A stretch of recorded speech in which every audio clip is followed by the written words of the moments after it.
Feste Night avec les sabers, mais cette fois-ci de chez Revoltech, de Kyodo.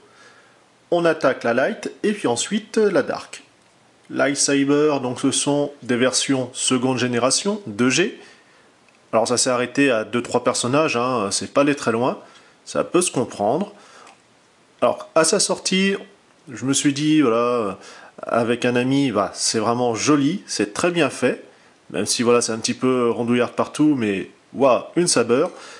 Et une fois que, bah, comme vous avez pu voir dans la vidéo précédente, hein, les Figma sont sortis, bah, là on déchante rapidement. Il n'empêche que cette figurine, voilà, a quand même l'épée transparente, c'est-à-dire la version invisible, avant qu'elle soit bien matérialisée, la première version et la version finale d'Excalibur. Vous pouvez voir que la garde est quand même très très grande. Par contre, contrairement à la Figma, il n'y a pas d'incrustation, c'est assez sommaire. Le stand se fixe au niveau du pied par un petit picot. Vous avez le système Revoltech ici pour les pans, donc jupe armure d'un seul bloc. On voit son pantalon et l'armure, donc toujours un argent mat. Voilà. Au niveau des mains, puisque vous n'avez pas le choix, il y a juste ça. Bon voilà, hop, il y a le bras qui se déboîte, c'est pas grave.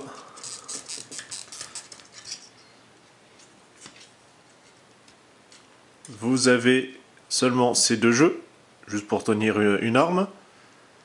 Bon, on a quand même des dessins sur leur mur.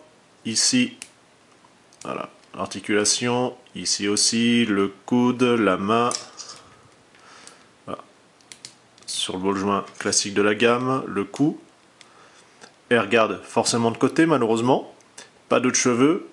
Qu'une seule possibilité, c'est un peu ras. Alors celle-ci est une des toutes premières, enfin c'est même le premier lot, ça se reconnaît puisque j'ai été obligé de recoller le coude hein, qui avait été cassé. Mais c'est un peu voilà, comme Drossel en Figma, les premiers lots sont connus pour ce problème-là. Il n'empêche qu'on a quand même voilà, des petits détails encore dans la chevelure, c'est honnête, mais maintenant que les Figma sont là, bon, c'est sûr que Bouboule, elle a mal vieilli.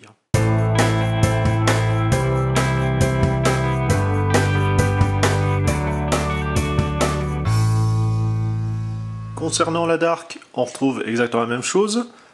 C'est vraiment un copier-coller. Bon là, effectivement, on a des pointes un peu plus apparentes. Sinon, la jupe, pareil. Alors par contre, on a comme ça le sang qui coule un petit peu partout, comme des veines. Toujours Excalibur noir, avec, pareil, les mêmes marques rouges.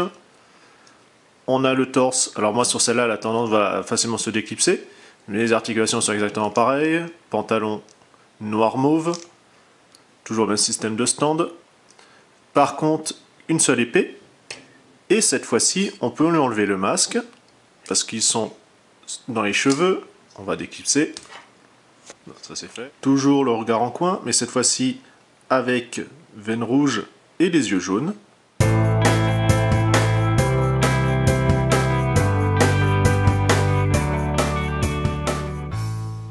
Figurine honnête à l'heure d'aujourd'hui, après à conseiller, je ne sais pas. Que Max Factory étant passé par là, ils ont pris une sacrée claque. C'est peut-être la Light qui a un petit peu le plus souffert avec son visage bouboule, étant donné que la Dark, on peut lui mettre son masque qui paraît comme ça d'un peu caché ses problèmes. Il n'empêche que vous êtes fan, allez-y, sinon vous pouvez passer votre chemin et tournez-vous vers les autres. Allez, on se dit à une prochaine, salut!